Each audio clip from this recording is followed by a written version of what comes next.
Welcome to all student. तो आज हम करेंगे 12th अकाउंटेंसी का चैप्टर 5th रिटायरमेंट और डेथ ऑफ पार्टनर। तो अभी तक हमने 8 लेक्चर हमारे हो चुके हैं। आज हमारा 9th लेक्चर है। अभी तक 8 लेक्चर के अंदर यानी कि 8 लेक्चर में हमने केवल रिटायरमेंट के बारे में स्टडी किया था, जिसमें केवल कोई भी पार्टनर होता है वो अपनी मर्जी से रिटायरमेंट लेता है। आज हम पढ़ेंगे कि डेथ यानी कि डेथ हो जाती है, वो बंदे की जो है डेथ हो जाती है, वो किसी के हाथ में नहीं होती और वो इच्छा से नहीं होती। तो इस तरह से आज अगर किसी पार्टनर की डेथ हो जाती है तो पार्टनरशिप में उसका हिसाब किताब कैसे किया जाता है, आज हम उसी के बारे में स्टडी करेंगे। तो आज का हमारा टॉपिक रहेगा death of A partner with illustration. ठीक है, तो आज हमारा डेथ ऑफ ए पार्टनर को हम विद इलिस्ट्रेशन करेंगे, या फिर इसको दूसरे तरीके से आपका थ्योरी का क्वेश्चन आ सकता है इसमें, क्योंकि इस चैप्टर में से आपका 8 नंबर का थ्योरी का क्वेश्चन भी आएगा और प्रैक्टिकल भी आएगा। तो दूसरा थ्योरी का क्वेश्चन आ सकता है कि calculation of the total amount due to the representative of the deceased partner, यानी कि मृतक साझेदार के उत्तराधिकारियों को एग्जीक्यूटर कहते हैं, या फिर डिस्ड पार्टनर रिप्रेजेंटेटिव भी कह सकते हो, को दे कुल राशि की गणना कैसे करेंगे। यानी कि अगर इसकी हमें गणना करनी है तो हम गणना कैसे करेंगे, तो इसके बारे में हम पहले थोड़ी सी थ्योरी स्टडी कर लेते हैं, उसके बाद हम सम करेंगे। तो देखो, आपको थोड़ा सा समझाना चाहती हूँ मैं। मान लेते हैं हमारा एक बिजनेस है, यहाँ से स्टार्ट हुआ है और यहाँ तक जाएगा। ये हमने स्टार्ट किया है 1 अप्रैल 2018 को स्टार्ट किया है। 3 पार्टनर है, ए बी और सी। ठीक है, तीनों का 1:1 का रेशियो है। मान लेते हैं बी जो है किसी कारण से उसकी मृत्यु हो जाती है, तो अब बी क्या करेगा, बी तो चला जाएगा, यानी कि मृत्यु हो गई है। तो इसकी जगह इसका जो भी हिसाब किताब है वो कौन लेगा, बी का उत्तराधिकारी। अब देखो, मृत्यु जो होती है वो सोच समझकर, यानी कि कोई दिन देखकर नहीं होती। अगर रिटायरमेंट होती है वो तो आप जैसे साल के एंड वाले दिन रिटायरमेंट ले सकते हो, साल के फर्स्ट दिन रिटायरमेंट ले सकते हो, पर जो मृत्यु होती है वो कोई फिक्स डेट नहीं होती। मान लेते हैं 1 अप्रैल को हमारा साल स्टार्ट हुआ और 30 जून यहाँ पर 30 जून को क्या हुआ, 30 जून 2018 को बी की मृत्यु हो गई। यहां पर इस पॉइंट पर साल तो अभी बहुत लंबा पड़ा है, तो यहां तक का जो भी होगा, कितने महीने हो गए, अप्रैल मई जून, यानी कि 3 मंथ जो है, 3 मंथ के जो भी प्रॉफिट होंगे आपके, ठीक है, रिजर्व होंगे, आपकी गुडविल होगी, और जो जो चीजें होंगी उन सब में किसका शेयर होगा, बी का शेयर होगा। वो शेयर हम इसको 1/3 शेयर के अंदर निकाल कर दे देंगे। अब देखो, सारी चीजें तो आपके दी होती है, पर आपका जो प्रॉफिट होता है ना, प्रॉफिट वो आपका 3 महीने में तो कहीं कैलकुलेशन नहीं करते। अगर इस पॉइंट पे होते तो हो सकता है पीछे वाला कैलकुलेट किया होता, इस पॉइंट पे हो सकता है हम इस साल का कैलकुलेट करते, पर बीच में कभी भी हम कैलकुलेट नहीं करते।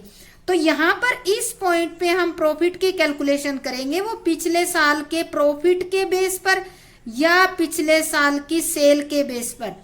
तो पिछले साल की सेल के बेस पर लेंगे तो देखो, पिछले साल 12 महीने की सेल और इस 3 महीने की सेल, इन दोनों का रेशियो लेकर हम क्या करेंगे, प्रॉफिट की कैलकुलेशन करेंगे, और बाद में जितना हिस्सा बनेगा वो जो भी बी है इसके उत्तराधिकारी को पेमेंट कर दिया जाएगा। तो अब हम थ्योरी पढ़ते हैं। किसी साझेदार की मृत्यु पर उसके उत्तराधिकारियों को देय राशि की गणना ठीक उसी प्रकार की जाती है जिस प्रकार किसी साझेदार के अवकाश ग्रहण करने के समय की जाती है। ठीक है, प्रॉफिट के अलावा सभी चीजों की वैसे ही गणना करेंगे जैसे हम अभी तक करते आए हैं। अंतर केवल इतना है कि साझेदार की मृत्यु की तिथि तक का लाभ का हिस्सा भी उसके उत्तराधिकारियों को लेने का अधिकारी है। यानी कि देखो, उसने काम किया है तो प्रॉफिट लेने का अधिकारी तो होगा ही, सीधी सी बात है। और ये बात प्रॉफिट जो कैलकुलेशन है उसका तरीका किस में लिखा होगा, आपके पार्टनरशिप डीड के अंदर लिखा होगा, क्योंकि ये बातें जब स्टार्ट में एग्रीमेंट करते हैं तभी डिसाइड हो जाती है। मृत साझेदार के उत्तराधिकारी के खाते में निम्न राशियां क्रेडिट की जाएगी।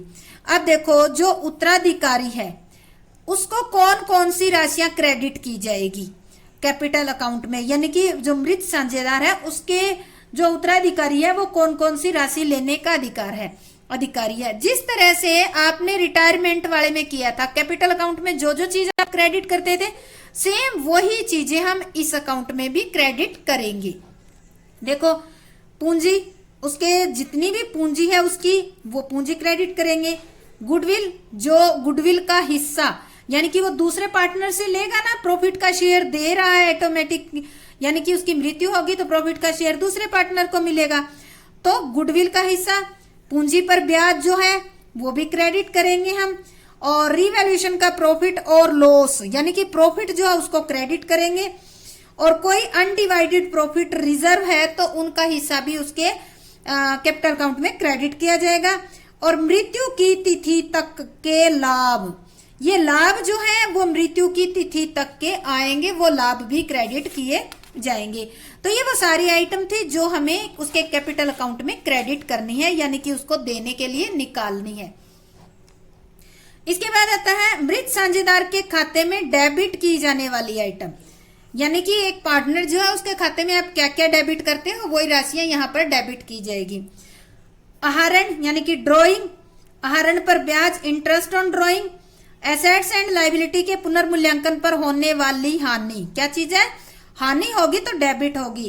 अवितरित अनडिवाइडेड कोई लॉस है तो वो डेबिट होगी, और गुडविल के वैल्यू में कमी अगर आ गई है या फिर कोई ओल्ड गुडविल है बैलेंस शीट के अंदर तो वो क्या होगी, यहाँ पर डेबिट की जाएगी। अब देखो, उपरोक्त सभी समायोजन पहले मृत साझेदार के कैपिटल अकाउंट में करेंगे, यानी कि हम स्टार्टिंग में कैपिटल अकाउंट बनाएंगे जो मृत साझेदार उसके नाम से, और उसके बाद उसके पूंजी खाते के शेष को हम उसके एग्जीक्यूटर के अकाउंट में ट्रांसफर कर देंगे। जैसे कि आपने रिटायरिंग पार्टनर को कैपिटल जो थी उसका हिस्सा भुगतान किया था ना, डेबिट साइड में आकर टू बैंक अकाउंट या उसका लोन में कन्वर्ट किया था, तो यहाँ पर पेमेंट नहीं कर रहे, आप उसके एग्जीक्यूटर का नाम लिखकर उसके खाते में ट्रांसफर कर दोगे। टू जैसे राम है, राम एग्जीक्यूटर अकाउंट, इस तरह से ट्रांसफर कर दोगे।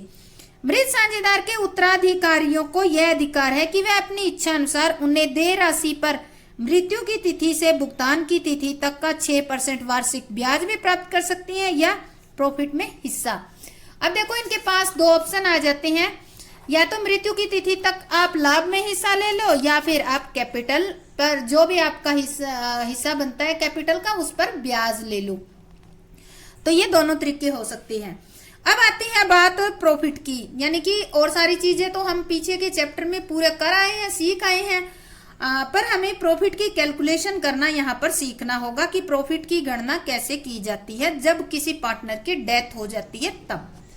तो इसमें यदि किसी साझेदार की मृत्यु साल के मध्य में हो जाती है तो उसके उत्तराधिकारियों को पिछली स्थिति के विवरण की तिथि से मृत्यु की तिथि तक के लाभ में उसका हिस्सा पाने का अधिकारी है।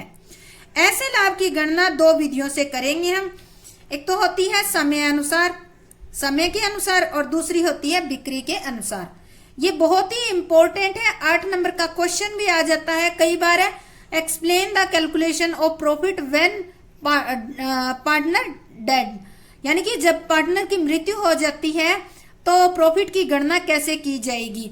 अगर ये 8 नंबर का आ जाता है तो आपको दोनों को लिखना है, साथ में उनके एग्जाम्पल भी लिखने हैं या एंट्री करके आपको दिखानी है। बहुत इंपॉर्टेंट क्वेश्चन है, तो इसको वेरी वेरी इंपॉर्टेंट क्वेश्चन आप कर लें। तो हम सबसे पहला मेथड करेंगे समय के अनुसार। इस विधि में हमें पहले ये देखना होगा कि पिछले वर्ष फर्म को कितना लाभ हुआ है और इस वर्ष वह कितने महीने साझेदार रहे। पहले तो देखोगे कि पिछले वर्ष वो कितने प्रॉफिट हुआ हमें, और फिर देखा जाएगा कि इस साल उसकी मृत्यु कब हुई है, यानी कि वो कितने महीने तक इस साल फर्म में एक्टिव था। पिछले वर्ष के लाभों के आधार पर मृत्यु की तिथि तक का अनुपातिक लाभ निकालकर उस राशि में उसका हिस्सा ज्ञात किया जाएगा। इसको हम एक एग्जाम्पल की सहायता से करेंगे। और ये एग्जाम्पल आप याद कर लो, क्योंकि विद एग्जाम्पल भी क्वेश्चन आ जाता है आपका कि कैलकुलेशन कैसे की जाएगी, विद एग्जाम्पल समझाओ। तो मैं आपको ये करवा रही हूँ। एग्जाम्पल नंबर है हमारा इलस्ट्रेशन नंबर 57। तो इसको ध्यान से रीड करना है, मैं बोलती जाऊंगी, आप अपनी बुक में मिला लो। A, B and C are partner in a firm whose book are closed on 31st March each year। कब क्लोज की जाती है? 31st मार्च को। A died on 30 June 2017। देखो खाते बंद करते हैं 31 मार्च को, इसकी मृत्यु कब हुई है? 30 जून को, यानी कि अप्रैल, मई और जून 3 महीने के बाद इसकी मृत्यु हो गई है। And according to the agreement the share of profit of a deceased partner up to the date of the death is to be calculated on the basis of the average profit for last 5 year. ये कह रहे हैं जैसे कि हमारे partnership deed के अंदर लिखा हुआ है कि किसी पार्टनर की मृत्यु हो जाती है तो उसके प्रॉफिट की जो कैलकुलेशन है वो पिछले 5 सालों के एवरेज प्रॉफिट के बेस पर की जाएगी। The net profit for the last 5 year have been 13 का 14,000, 2014 का 18,000, 2015 का 16,000 और 2016 में लॉस हो गई थी 10,000 और 17 में 16,000 प्रॉफिट हुआ था। Calculate a share of the profit up to the date of deceased and pass journal entry. तो हमें क्या करना है, इसमें उसके पिछले 5 वर्षों के प्रॉफिट के बेस पर इसका 3 महीने का पहले तो प्रॉफिट कैलकुलेट करना है पूरी फर्म का, और फिर उसमें हमें इसका हिस्सा निकालना है। तो हम इसमें प्रॉफिट देखते हैं, टोटल प्रॉफिट फर्म का कितना हुआ, एवरेज प्रॉफिट के बेस पर लेना ना। तो 14,000 5 वर्षों का लिख लेते हैं, 18,000 प्लस 16,000 माइनस 10,000 लॉस थी तो उसको लेस कर दो, प्लस में 16,000 आपका प्रॉफिट है। तो टोटल प्रॉफिट कितना आ गया आपका? 54,000। अब निकालना हमें एवरेज प्रॉफिट। एवरेज प्रॉफिट कैसे निकालोगे? 54,000 बाय में 5 ईयर है तो 5 ईयर के हिसाब से निकालोगे, ये आ जाएगा 10,800। अब देखो हमारा एवरेज प्रॉफिट आ गया। ये इन्होंने कहा है कि एवरेज प्रॉफिट के बेस पर कैलकुलेशन करना है, ठीक है। तो ये हमारा एवरेज प्रॉफिट आ गया। अब हमें लेना है 3 मंथ का प्रॉफिट निकालना है। 3 मंथ यानी कि 1 अप्रैल से अप्रैल 2017 टू 30 जून 2070 तक का निकालना है हमें, ठीक है। तो 3 मंथ हम लिखेंगे, 3 मंथ्स प्रॉफिट, महीने ये लिखे यही वाले होंगे। कितना हमारा पूरे साल का एवरेज कितना निकल आया? 10,800। 3 मंथ का करेंगे तो 3/12 हो जाएगा और ये काटेंगे तो ये आ जाएगा 2700।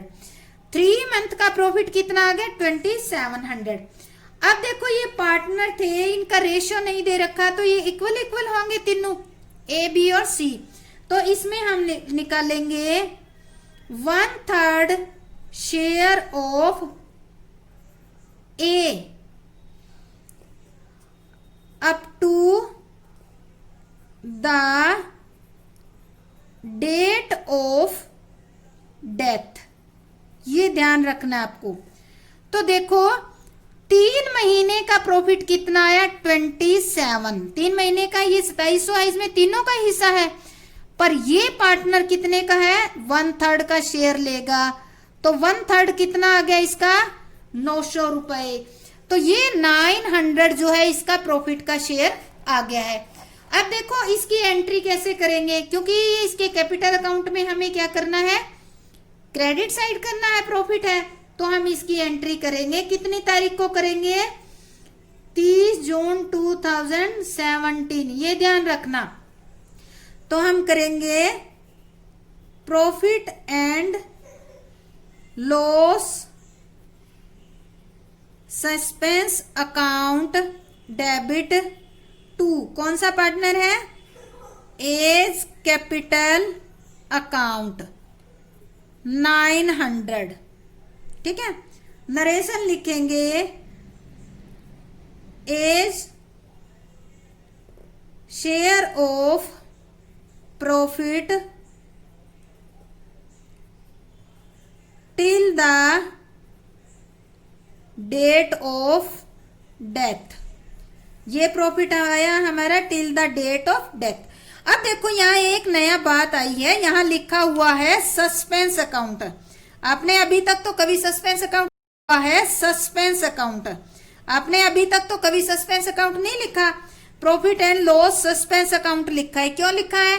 क्योंकि हम खाते नहीं बना रहे, ये एस्टिमेटेड निकाला, इसलिए आपको यहाँ डीज्ड पार्टनर के केस में आपको सस्पेंस अकाउंट लिखना होगा, इसलिए हमने सस्पेंस अकाउंट लिखा है। अब हम करते हैं नेक्स्ट। ये हमारा पहला मेथड था, जब हम टाइम के अकॉर्डिंग क्या करते हैं, प्रॉफिट की कैलकुलेशन करते हैं। टाइम के अकॉर्डिंग मतलब पिछले 5 सालों का हमने क्या लिया था, एवरेज प्रॉफिट लिया था और उसमें इसका हिस्सा देखा था कि 3 महीनों में इसको कितना मिलेगा। अब सेकंड मेथड हमारा आता है बिक्री के अनुसार या ऑन द टर्नओवर या सेल बेसिस, किसी नाम से आ सकता है। तो इस विधि में ये देखा जाता है कि पिछले वर्ष फर्म को कितना लाभ हुआ और पिछले वर्ष की बिक्री कितनी थी। यानी कि पहले तो लास्ट ईयर का सेल और लास्ट ईयर का प्रॉफिट देखा जाएगा। इसके बाद पिछले वर्ष की बिक्री और चालू वर्ष की मृत्यु तक तिथि तक की बिक्री के अनुपात के अनुसार इस वर्ष के लाभ की मात्रा ज्ञात की जाएगी। फिर देखा जाएगा कि इस वर्ष जिस उसकी मृत्यु हुई है उस तारीख तक बिक्री कितनी हुई है, फिर उसका रेशियो निकाला जाएगा और फिर प्रॉफिट की कैलकुलेशन करेंगे। तो इसमें आपको मैं ये इलिस्ट्रेशन हमारा है 59 नंबर का, तो मैं पढ़ रही हूँ, आप साथ के साथ मिलाते जाना। A, B and C are sharing profit in the ratio 3:1। C dies on 30 June 2017। 31 मार्च को accounts are close on 31 March 2000 every year.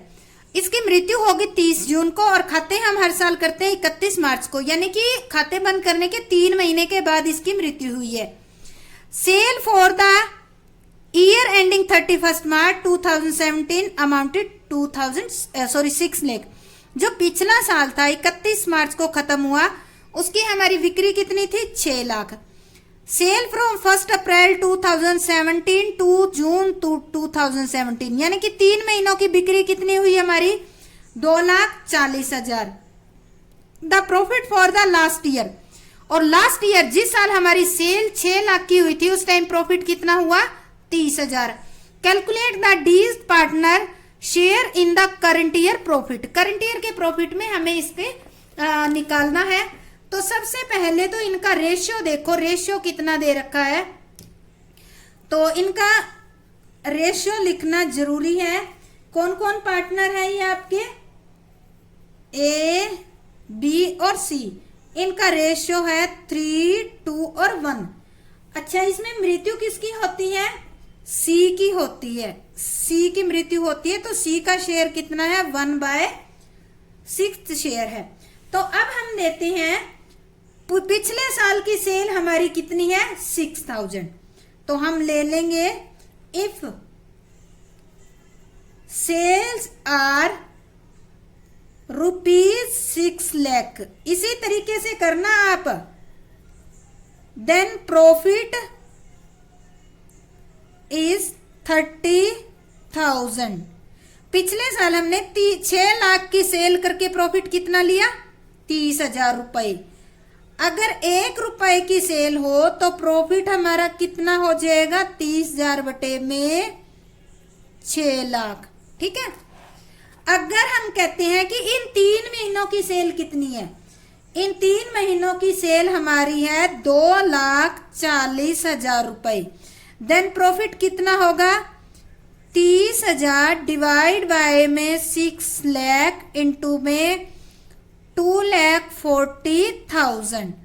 तो प्रॉफिट कितना आ जाएगा आपका, ये सब काटेंगे तो हमारा आ जाएगा 12,000 प्रॉफिट। काट लेते हैं, 40 से 40 हमारी कट गई, ये इससे कट गया और ये हमारा हो गया 6 1 जा और 6 4 जा, तो ये कितने हो गया 12,000 रुपीज। 12,000 हमारा प्रॉफिट आ गया। ये प्रॉफिट कितने महीने का आया है? 3 महीने का। ठीक है, ये 3 महीने का प्रॉफिट आया है। और इसमें सी का शेयर कितना है? शीज शेयर इन प्रॉफिट कितने रुपए है इसमें? 12,000 में इसका रेशियो है 1/6, तो इसका प्रॉफिट होगा 2,000 रुपीज। ठीक है, इसकी एंट्री सेम वैसे ही कर देंगे जैसे हमने पीछे वाले किए ना।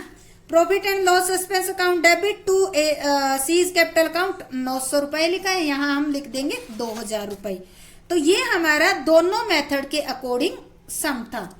एक सम आपको मैं थोड़ा सा बड़ा यानी कि ऐसा करवाना चाहती हूँ जिसमें सारी चीजें इंक्लूड हो, तो ऐसे ऐसे ही सवाल आएंगे आपके। तो देखो ये इलिस्ट्रेशन नंबर है 60। The balance sheet of Sudha, Rahima and Kartik who were sharing profit in the ratio of 3:3:4 as at 31 March 2012। Reserve दे रखा है, इसको बांटना है। लोन, तीनों की कैपिटल दे दी, कैश, स्टॉक, इन्वेस्टमेंट, बिल्डिंग और सुधा का लोन, यानी कि सुधा ने 10,000 का फर्म को लोन दे रखा है। आगे कह रहे हैं सुधा डाइड ऑन 30 जून। 30 जून को सुधा की मृत्यु हो जाती है, यानी कि अकाउंट क्लोज करने के 3 महीने बाद में। The partnership deed provide the following information about deceased partner. तो ये देखो कुछ इंफॉर्मेशन है जो डीज पार्टनर, किसी पार्टनर की मृत्यु हो जाती है तो पार्टनरशिप में इन लिखी हुई बातों पर गौर करनी है और इनके अकॉर्डिंग उसका हिसाब किताब करना है। सबसे पहले है goodwill of the firm be valued at 2 year purchase of the average profit for the last 3 year. 2 year purchase के बेस पे आपको लास्ट 3 ईयर के प्रॉफिट के बेस पे गुडविल की कैलकुलेशन करनी है। सेकेंड है सुधा शेयर ऑफ प्रॉफिट और loss till the date of her death was to be calculated on the basis of sale. Sale के बेसिस पे कैलकुलेट करना है। Sale for the year ending 31 March, पिछले साल की सेल कितनी है? 4 लाख रुपए। And from that 1 April to 30 June तक की सेल कितनी है? 1,50,000। That the profit for the year ending 31 March 2012 was 1 lakh. पिछले साल जब हमने 4 लाख की सेल की थी तब प्रॉफिट कितना हुआ था? 1 लाख रुपए। Interest on capital was to be provided 6% पर एनम। इंटरेस्ट भी देना कैपिटल पे। The average profit of the last 3 year 42,000। ऊपर का है ना गुडविल जो है आपको ये करनी है 2 ईयर परचेज के हिसाब से, एवरेज प्रॉफिट के हिसाब से कैलकुलेट करनी है और एवरेज प्रॉफिट 42 है। Prepare Sudha capital account to be rendered to her executor.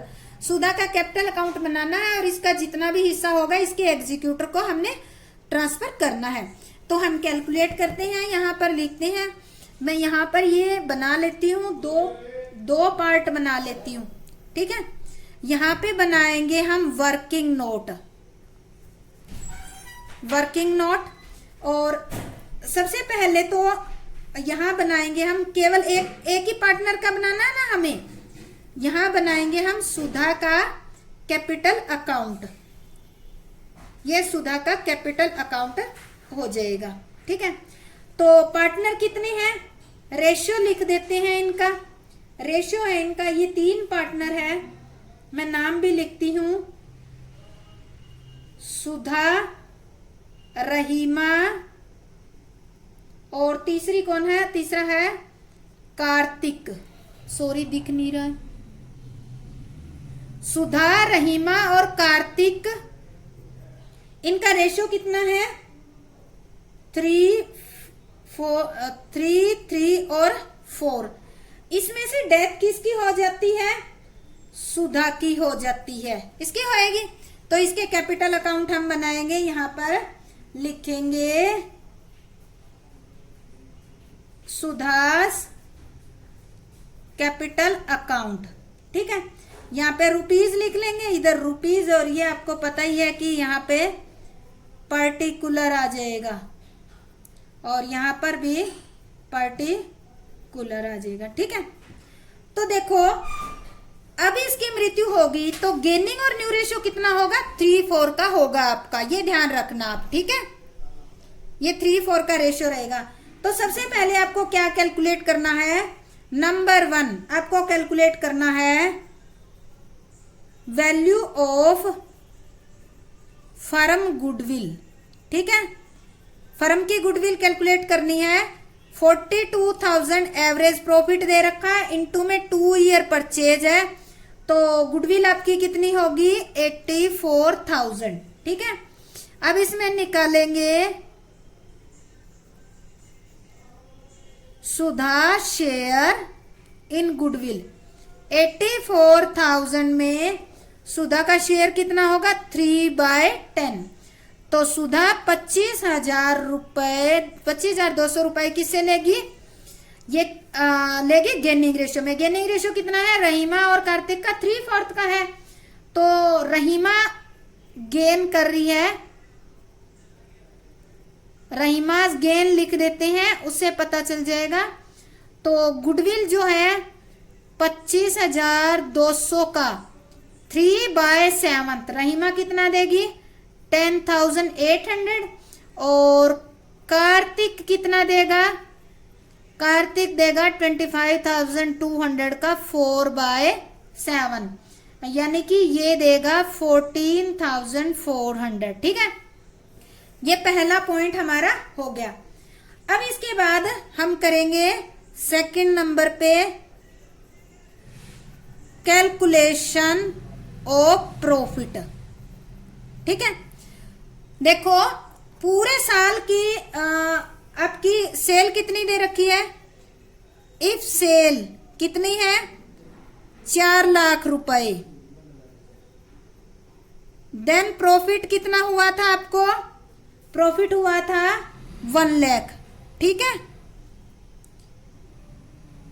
If cell दे रखी है आपकी 1,50,000 की, देन प्रॉफिट कितना होगा, 1 लाख, मैंने शॉर्ट में लिख दिया है, 4 लाख इंटू में 1,50,000, तो आपका प्रॉफिट आ जाएगा कैलकुलेट होके 37,500।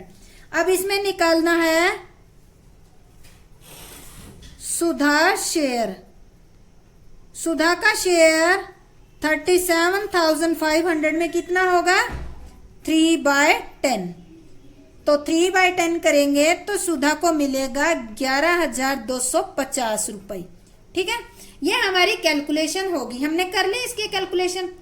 अब हम लिखते हैं, सबसे पहले लिखो सुधा की कैपिटल कितनी है, हम लिखेंगे कैपिटल इसकी जो पुरानी बैलेंस शीट में दे रखी है, बाय बैलेंस बीडी कितनी दे रखी है, 60,000 रुपए।